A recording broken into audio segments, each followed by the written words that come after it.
At the heart of Hellblade is our ambition to sink you into Senua's world and story. To do this, it's critical that we make it as easy as possible for you to suspend your disbelief. One key method of achieving this is our use of performance capture.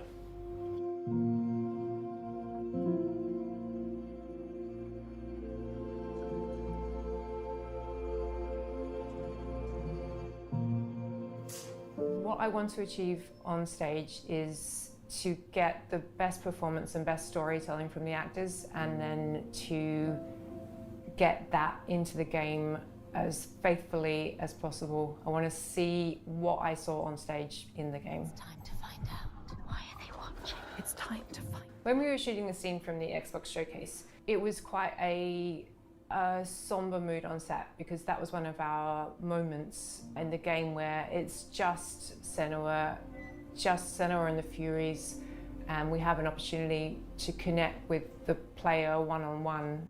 Where are they? Where are you? What do they want? I don't like it. I'm scared. This is too Mad woman.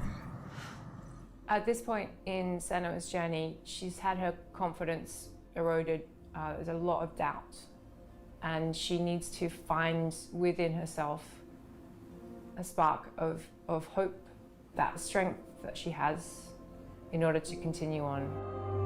Everything I've done has led me to this place. We've come so far. While this scene is relatively simple, the scale and complexity of our performance capture has multiplied to meet our creative ambitions on Hellblade 2.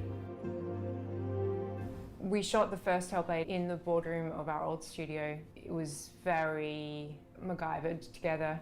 In the new studio, we have a custom-built mocap space, which has pretty much everything we could have dreamed of. We've got projectors, so we can recreate sets on the ground if we need to. We've got loads of props that we have available to us at any time, so we can build sets. I remember coming into interview and seeing the setup down there, and immediately being impressed by the clear commitment that had been made to underpinning great true-to-life performance with great quality data. So we've got a lot more cameras this time around. They're kind of top of the line at the moment. And in the kind of space that we have downstairs, we have nearly wall-to-wall coverage, which is really impressive, and is not something that is common. It's certainly a step up from a few cameras set up in a boardroom. With our setup, we can push even further on our ambition of bringing through as much of our actors' performances as possible into the game, even down to the most nuanced of movements. So when you've got an optical system like ours set up and calibrated well, you can track performers' movements down to the millimeter.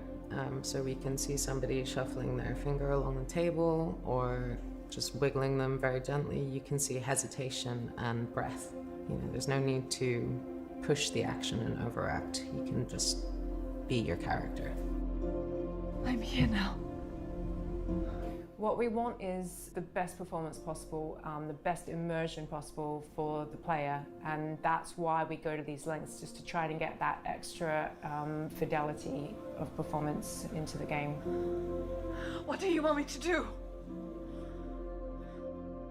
With performance capture being at the heart of our character movement, our props and staging had to facilitate our vision. I don't want to give any spoilers away, but there is going to be a boat in the game. That boat will have several characters on board. We wanted to be able to capture the motion of a boat across multiple characters simultaneously, and we, for the first time, had the space to be able to construct a proper rig for this. So we had a platform which could be moved in any number of ways to create that kind of pitch and yaw and roll that you would get on the ocean, and we got our actors up onto this boat and captured scene with high waves and a storm, and we got incredible data from really, really amazing. The most important part of my role is to make sure that story gets told, and having these wonderful actors we're working with bring their talents to bear on these characters has been such an amazing experience.